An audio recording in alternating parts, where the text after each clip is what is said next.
Ragazzi, buongiorno. Oggi abbiamo un bel progettino da dover fare. Abbiamo un dyno molto particolare da mettere sul ponte e da montargli un bel hanger. Quindi dobbiamo allungare i cavi, cambiare i cavi, montare riser, montare tutto. Quindi, essendo che UPS ci sta tardando la spedizione, ma oggi dovrebbe essere in consegna, possiamo finalmente iniziarlo. Quindi lo vado a prendere. Aspettatemi. Ragazzi, vi presento la bomba. È bellissima questa moto. Michael, il proprietario, vuole mettere un manubrio più alto. Non andiamo a stravolgerla, metteremo un 15 pollici, quindi all'incirca saremo, compreso di riser, all'incirca 42-43 cm d'altezza. E prima cosa che dobbiamo andare a fare adesso è quello di smontare i cavi, soprattutto il tubo del freno e il tubo della frizione, misurarli e fare il secondo ordine per allungarli. Quindi guantini nuovi e andiamo a smontare e fare qualcosa di produttivo. Dobbiamo svuotare la pompa dell'olio per non fare un casino allucinante quando la andiamo a togliere, quindi ciucciarola. Quello che ci rimane di fare adesso è andare ad aspirare tutto l'olio che rimane nei tubi.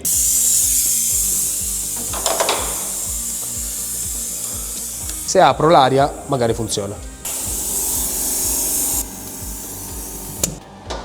Vi faccio vedere, ragazzi, che con questo metodo andate a sporcare 1/10 rispetto a quello che fisicamente è. Infatti questo qua è il bullone del tubo del freno. Andandolo a togliere, vedete che di olio dal tubo non ne esce più. Ora togliamo il tubo del freno, che lo andiamo subito a misurare, e il cavo della frizione. Tubo del freno tolto, adesso dobbiamo misurarlo e andarlo a ordinare di 22 cm più lungo.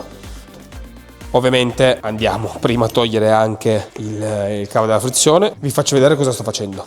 Per togliere il cavo della frizione su queste moto, che è un cavo particolare dove hai un occhiello che fisicamente entra dentro la leva, non hai il solito morsettino, dobbiamo togliere il perno centrale dal comando stesso, liberarlo e riuscire a togliere tutto il gioco che abbiamo sul cavo per recuperare quel minimo sindacabile per poter far sì che si possa staccare fisicamente la leva. Con una 13 e una 14 combaciano perfettamente, quindi non c'è assolutamente pericolo di spanare niente. Ci sono alcune chiavi che sono veramente molto simili alle pollici, quindi tipo la 13 e la 14 si possono tranquillamente utilizzare per il cavo della frizione perché sono assolutamente perfette. Non andiamo a utilizzare la parte dell'occhiello, la parte poligonale, ma andiamo a utilizzare la chiave a forchetta. Vedete? Appena ho mollato leggermente la leva si è sganciato il comando. Togliamo il perno dalla leva, riassembliamo tutto per non perdere quando andremo a lavare tutta la roba, rimettiamo il suo perno col suo seggiarino e almeno siamo a posto. Messo. Andiamo di là, alziamo il ponte, il cavo della frizione, che è esattamente questo qua, dobbiamo andarlo a sganciare da dentro. In questo caso abbiamo delle Screaming Eagle come marmitte che passano esattamente sopra al carterino, quindi essendo che dobbiamo anche cambiare le marmitte su questa moto qua, togliamole già senza faticare più di tanto andare a svitare la vita da sotto. Quindi togliamo le marmitte, liberiamoci totalmente della parte davanti e così possiamo procedere. Non utilizzeremo le chiavi a cricchetto, le chiavi a pollici, le chiavi a cricchetto a pollici o le chiavi solo a pollici semplice, perché con la snodo da 13 è veramente comodo e qua in Italia sono difficilissime da reperire delle chiavi a snodo a pollici. Anzi, se qualcuno di voi sa dove poterle comprare, dove poterle reperire, me lo scriva, perché sono molto interessato a prendere delle chiavi a pollici che siano a snodo, non col doppio snodo, col singolo snodo in punta.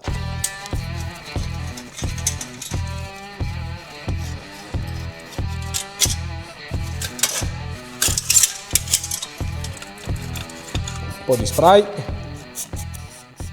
Prima di svitare i bulloni della marmitta, ragazzi, dobbiamo andare a togliere le sonde lambda. Le sonde lambda sono quelle sonde che ti vanno letteralmente a sentire la quantità di ossigeno che viene emessa dal motore, quindi la quantità che rimane di ossigeno all'interno della marmitta, la va a analizzare in funzione di come scalda o raffredda un filo caldo che c'è all'interno, gli dà un dato alla centralina e cerca di correggere il più possibile la carburazione, quindi cerca di andare a ottimizzare in funzione delle marmitte, del filtro dell'aria, dell'altitudine, della pressione atmosferica, della qualità dell'aria e della qualità del carburante che andiamo a mettere all'interno della moto.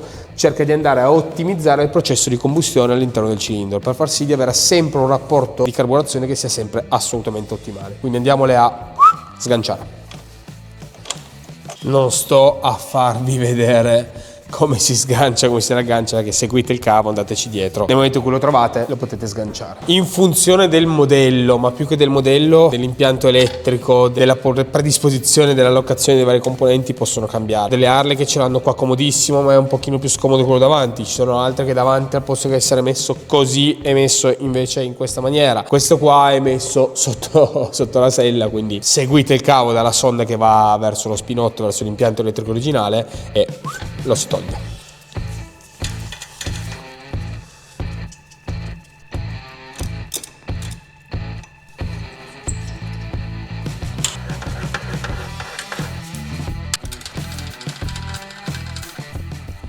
Poi se volete posso fare anch'io il figo, prendere il trapanino nuovo Milwaukee e comodo, ma la comodità, ragazzi, delle chiavi old school, delle chiavi a snodo e chiavi normali sono assolutamente impagabili, quindi prediligo sempre la mia classica snodo, la mia classica chiave e buonanotte suonatori. È ovvio che se devi togliere il carter della primaria, che è qualcosa tipo 11-12 viti, e spesso hanno anche delle loctite, in più il materiale del motore dell'Harley è particolarmente nobile, quindi tende a inchiodare maggiormente i bulloni e a mano con una brugola diventi deficiente, allora lì è ovvio, prendi l'insertino, sei comodo, 3 minuti, hai risparmiato un quarto d'ora di lavoro e soprattutto un braccio che a fine giornata ti diventa grosso come Danny Lazzarin. Ciao Danny.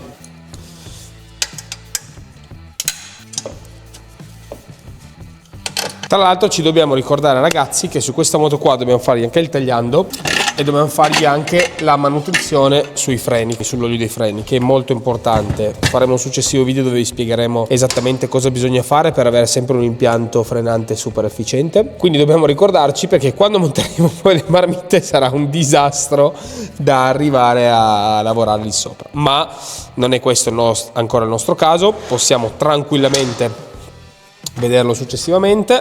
Ora andiamo a scolare l'olietto. I Dyna sono particolarmente bassi e rompono particolarmente le scatole a fare le manutenzioni, perché non ci passi a togliere i tappi. Ovviamente sto già scaricando tutti gli oli in modo tale da non mettere poi più 27 volte la tanica dell'olio sopra, sotto, a destra, a sinistra e via dicendo.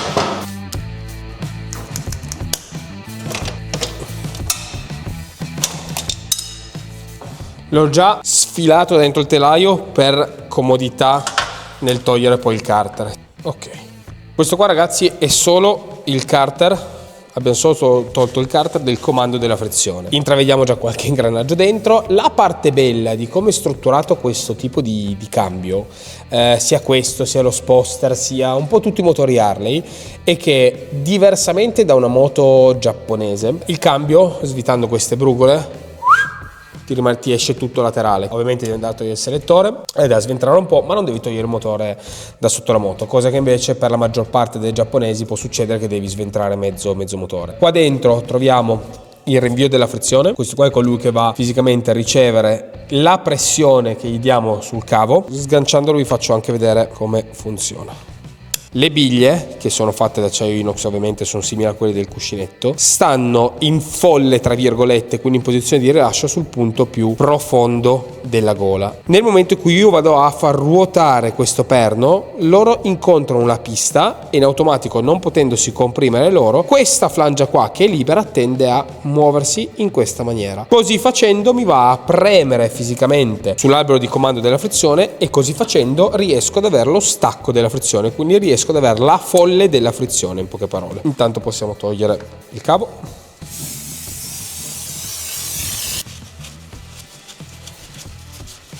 Ok, ora ragazzi dobbiamo andare a togliere questi gommini qua in modo tale da poter sfilare i cavi, il devio di destra e il devio di sinistra, togliere i cavi dell'acceleratore. Non li andremo a tagliare perché non sopporto queste cose, e poi possiamo fisicamente togliere il manubrio. Lavoriamo già da qua, visto che siamo comodi da qua. Poi se hanno fatto passare bene i cavi riusciamo a toglierli, se non li hanno fatti passare bene li dobbiamo per forza togliere il manubrio. I cavi giustamente passano de merda.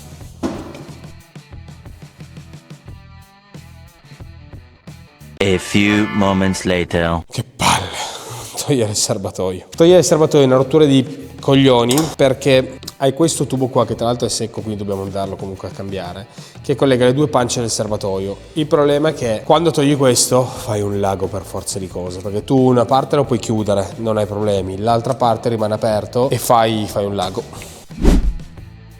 Allora ragazzi, non ho fatto neanche troppo casino, ho svuotato la benzina del serbatoio, essendo che è il tubo che passa qua. Negli anni, a forza di lavare tutto quanto, lavare ponte, lavare motore, lavare il regolatore di corrente, lavare i Siemlock e far patire purtroppo queste cose, ho sviluppato un mio metodo per poter togliere il serbatoio in sicurezza senza perdere. Metto un tubo di collegamento che passa da sopra a sotto, in modo tale da poter togliere il serbatoio in sicurezza senza dover mettere per forza i tappi, senza dover andare a staccare i tubi a destra e a sinistra e rischiare che ti possa cadere la benzina. Quindi lo colleghiamo di là,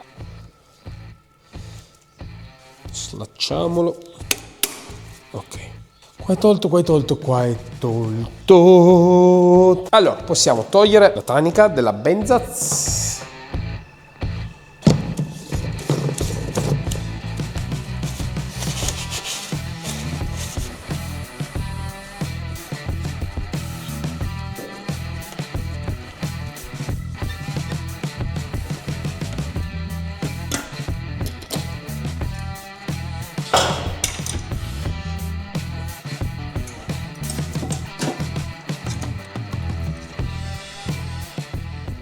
Adesso ragazzi possiamo andare a guardare bene i cablaggi sotto. Qua c'è un pezzettino di plastica, andiamo a togliere questo pezzettino di plastica e possiamo lavorare in maniera molto più comoda e precisa per poter togliere i cablaggi.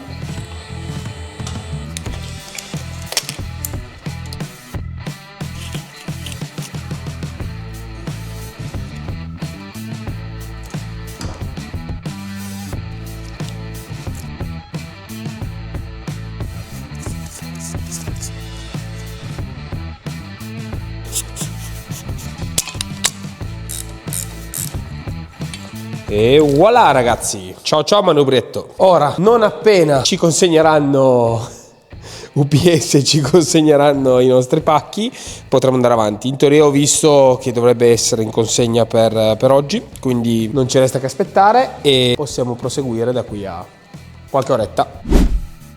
Ragazzi, è arrivato il tanto atteso e famoso pacco di UPS. Apriamo il manubrio.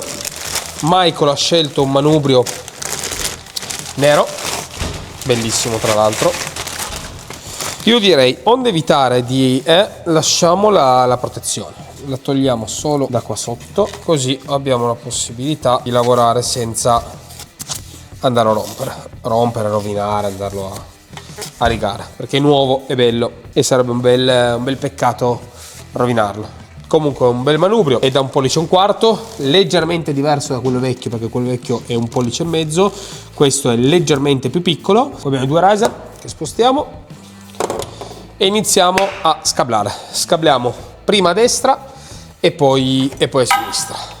Allora, senza che vi tiro giù un pippone gigantesco, io vi direi ci vediamo a lavoro terminato ragazzi.